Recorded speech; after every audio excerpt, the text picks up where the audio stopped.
Do you have an of course account?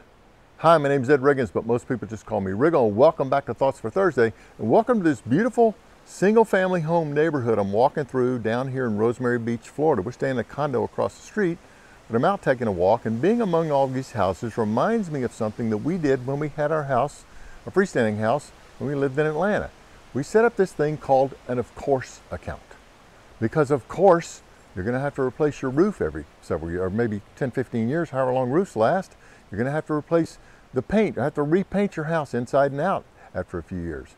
You're going to have to replace the hot water heater. These things go out. The really expensive thing, of course, is when these HVAC units that are on the side of your house go out. Those things are really expensive, and they wear out on a somewhat predictable basis. They have an expected life. Thus the phrase, of course account. So you take 1/10% of the value of your house. If you have a $250,000 house, that's $250 a month. If you have a $500,000 house, that's $500 a month.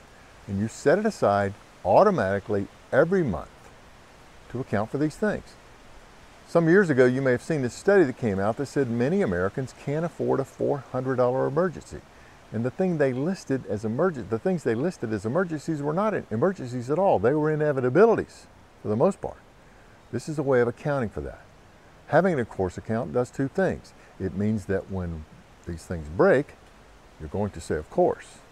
That's pretty obvious, but the second thing is this is a little more subtle.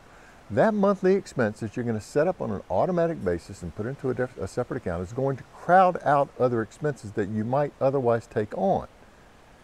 It's going to keep you honest about how much it costs to live your life. Thanks for joining me.